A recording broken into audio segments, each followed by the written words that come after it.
I think IDF is such an admission of guilt. Why do you call it the Israeli Defense Forces? Nobody else calls their army the Defense Force. It's almost like we came to the Middle East, we felt really guilty, out of place, unwelcome, so we're begging for a little mercy because we're just here to defend ourselves. We're not going to attack anybody. We're just going to defend ourselves.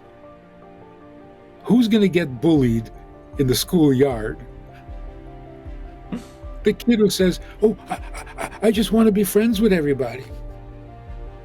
He's going to get bullied all the time. I think it's so important that, and you've spoken about this a lot, that we mustn't lose the post-October 7th unity.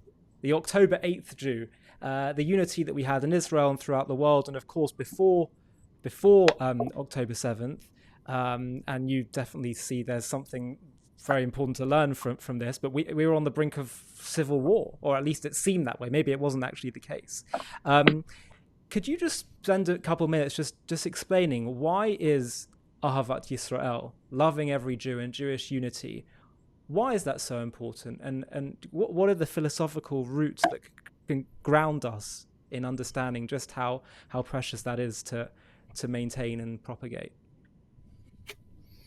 Well, there are many, many reasons, but let's try this one.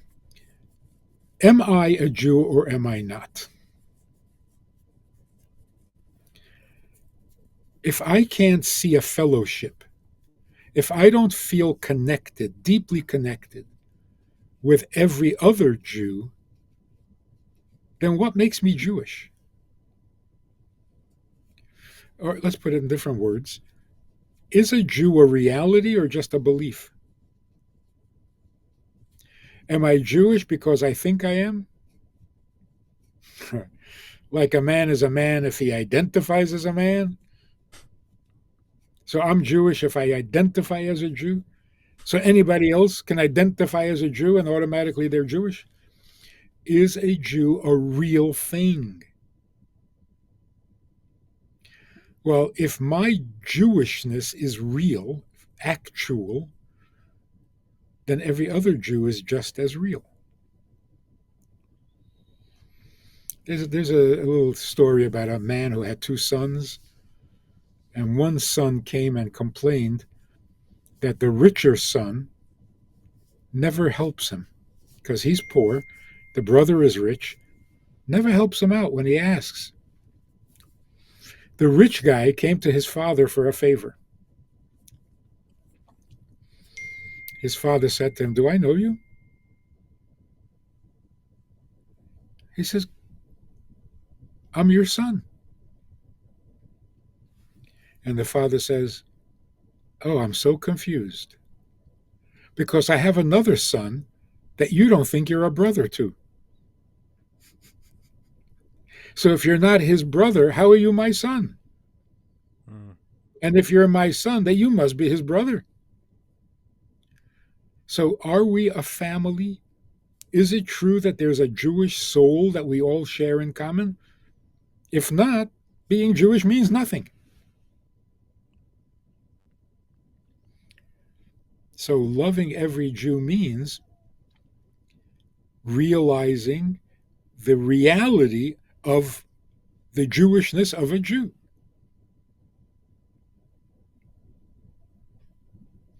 So if you think that a Jew who doesn't practice Judaism and doesn't believe in God is no longer Jewish, well, then you're not a family. Then you have no brothers. Then you're not really your father's son. So loving every fellow Jew means being a Jew is real. And what is a Jew fundamentally? It's about the nature of our soul. Can you elaborate a bit on that?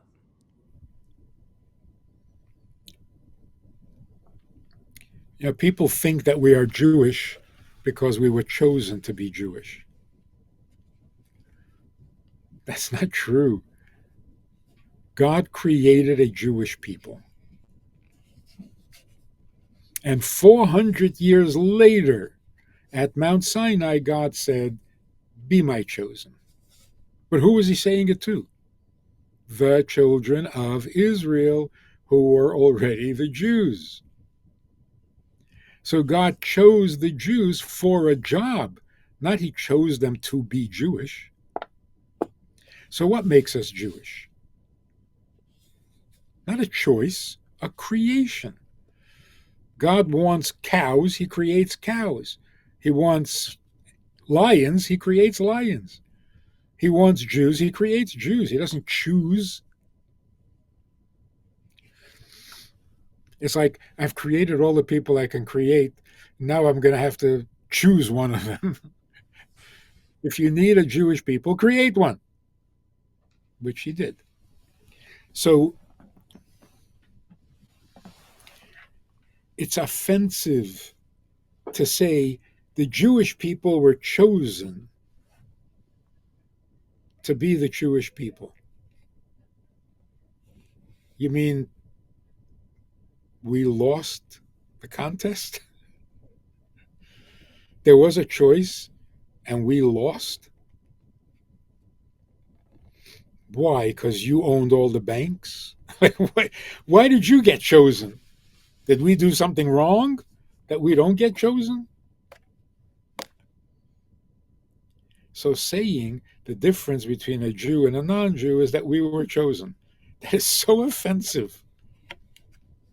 We were in a race, we won. Ha ha. Another way of saying there was a contest as to who was the most moral and the best human being, and we won. How offensive is that? That's almost like Nazi ideology. We are the superior beings. You are inferior beings. That is the opposite of Jewish thinking. That thinking is our biggest enemy. We're not saying we are better human beings. We are Jewish. Do I like being Jewish? Very much. Do I think it's great to be Jewish? Yes. Does that make me a better human being? This is not about the definition of humans. All humans are equally human. There is no Ubermensch. But we are Jewish. In other words, our mission to earth is different from the mission of other human beings. It doesn't make us more human. It gives us a unique mission. And for that mission, we are equipped with a Jewish soul. The soul becomes female if your mission in this life is to be female. If your mission in life is to be male, you're given a male soul. You're equipped for your mission. So, who's more human, men or women? It's a ridiculous question. But men have a masculine soul, women have a feminine soul. So, who is more human, Jews or non-Jews? Non-Jews have a soul to enable them to fulfill their mission. Jews have a soul that enables them to fulfill their mission.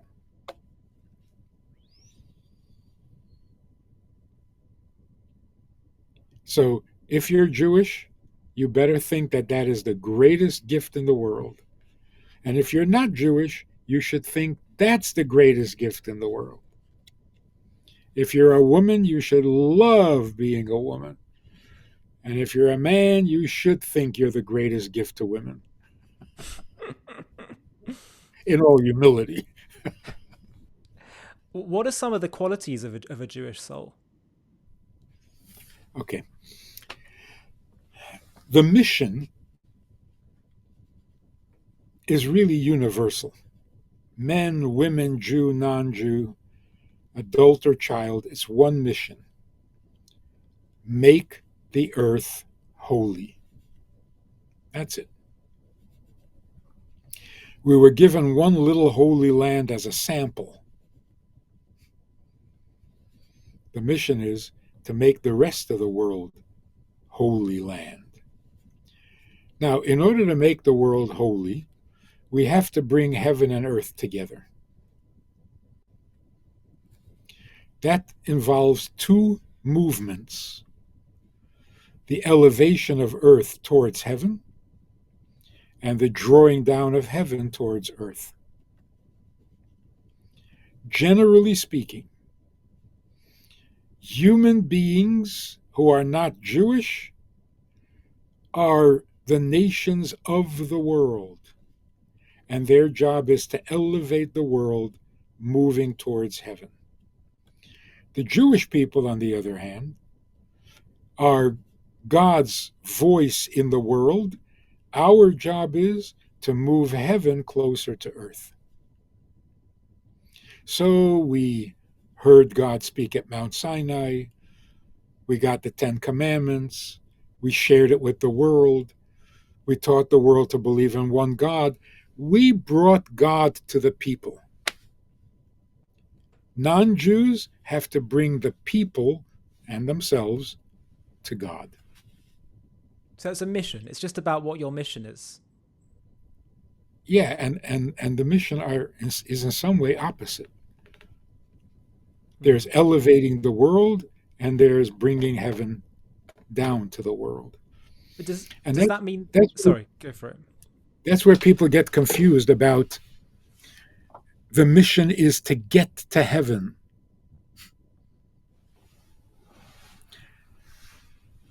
The hereafter.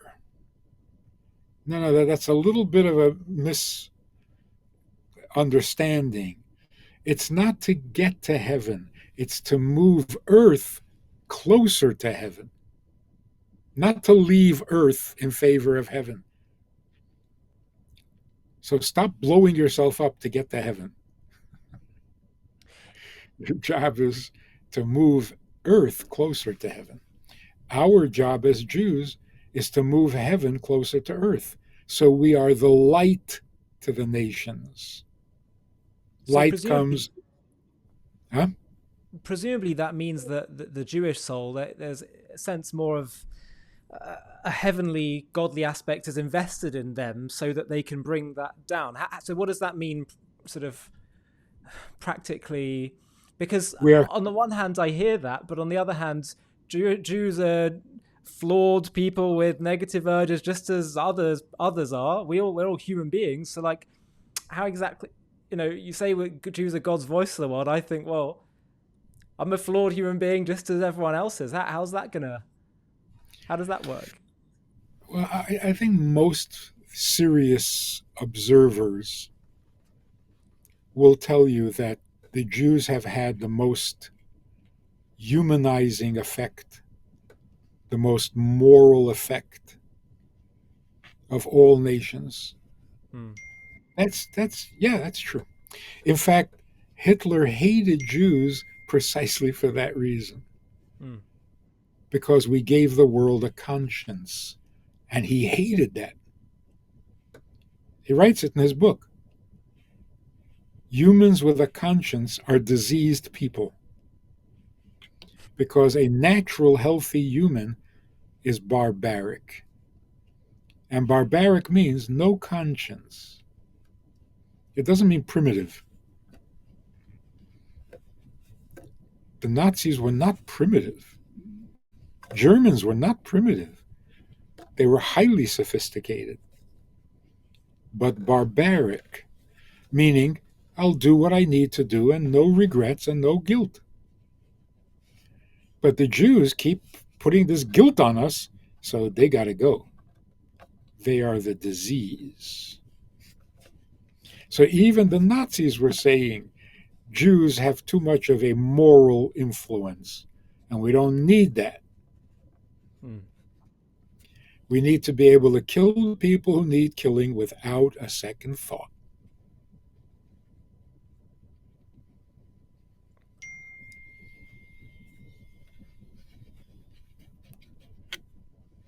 I read about this guy who eventually became the head of a mafia family.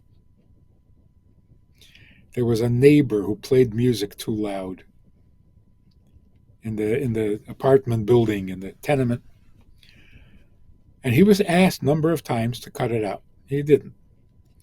So one day, in the middle of dinner, this guy was so annoyed with his neighbor, picked up a gun, went up to the roof, walked across to the other side, went downstairs to the neighbor's apartment, knocked on the door, shot him in the head, walked back upstairs, dropped the gun down the sewer or whatever, and went and finished his dinner. That's a healthy human being. Problem eliminated. No conscience, no guilt, no. But we don't let that happen. We keep telling people, conscience, conscience. Even the fact that we won't kill civilians, we won't shoot babies. They hate that. They're not grateful. Every time we say to them, we will not shoot civilians, they put more civilians on, just in spite. Because every time we say we won't shoot civilians, we make them feel guilty. I actually felt a lot of the celebrations on October the 8th, the protests of is because they couldn't bear the fact that for a moment they would have to sympathize with the Jews in Israel. So therefore, well, what are we going to do? Well, we have to say that this is somehow justified and deserved. It's like I had a great line, Europe never forgave the Jews for the Holocaust, making them feel like the guilt. Yeah, that is ironic, isn't it? But yes, that's true. Jews have, and everybody knows it, we have been the conscience of the world. Without the Jews, the world would still be barbaric. And you can't say, well, what about Christians? Don't they? Where did Christians come from? Exactly, yeah. And so back to this point of unity, the point is the need for unity after, to not forget that post massacre unity.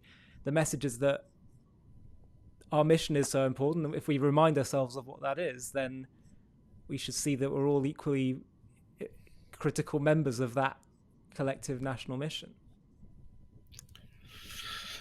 It's like somebody said, what happened on October 7th is not a reflection on Jews. It says more about Hamas than it does about us. So what are we feeling guilty for? But extend that a little bit. What happened October 7th says more about Hamas. No, it says more about the world. Hamas exposed the world to their own immorality. Right. And of course, nobody likes that. Right, but what I'm concerned with is that Israel shouldn't descend back into, internal civil bickering that we had before October 7th. We also shouldn't retreat back into the defensive position. I think IDF is such an admission of guilt. Why do you call it the Israeli Defense Forces? Nobody else calls their army the Defense Force. It's almost like we came to the Middle East, we felt really guilty, out of place, unwelcome, so we're begging for a little mercy because we're just here to defend ourselves. We're not going to attack anybody. We're just going to defend ourselves. Who's going to get bullied in the schoolyard? The kid who says, oh, I just want to be friends with everybody. He's going to get bullied all the time. You've already admitted you're weak, you're defenseless, you're guilty. So what name would you give the army? The Israeli army. What Why does it have to be the defense force? Right. Morally, we are not here to defend morality. We're here to teach morality to the world. Mm. We're on the offensive, not on the defensive, Yeah. but we're intimidated. 2,000 years of persecution has kind of dampened our enthusiasm. I have to Surprise, tell you, surprise. I actually think the intimidation is slowly lessening because we're Ah, starting to. I'm sensing it. I'm seeing it when I go to events, when I do Q&As. I'm sensing Jewish people starting to say, "Hold on a sec, why are we dancing by these silly games where they're not even respecting us anyway when we do all the right thing?" And in some ways, the one of the things that I've been really grateful for post October 7th is that the moral equivocations, the ambiguity, the evil hiding behind virtue, it's become so clear this time. I mean, you'd have these accusations about the UN, the refugees agency for the Palestinians, and now we see they were involved in the massacre. I mean, on every count, that hospital that was in a few days after that was hit, and then the world goes crazy. You say Israel's lost its right to defend, and then we find out it came from Hamas and the jihadists, and it's the clarity and the irrational rage that it really comes from has been so clear this time, and I'm grateful for that. And I think a lot of Jews have woken up because of that. that is a messianic development.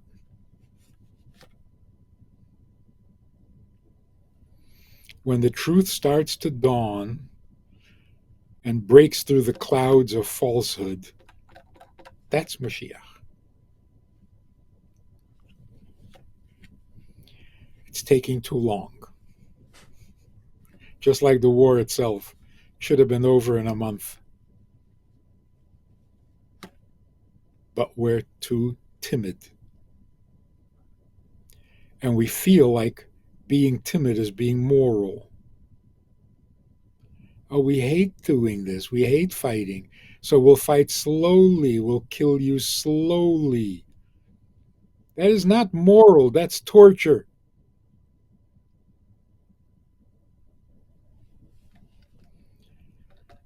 If if we have to learn morality from the world, we're all in trouble.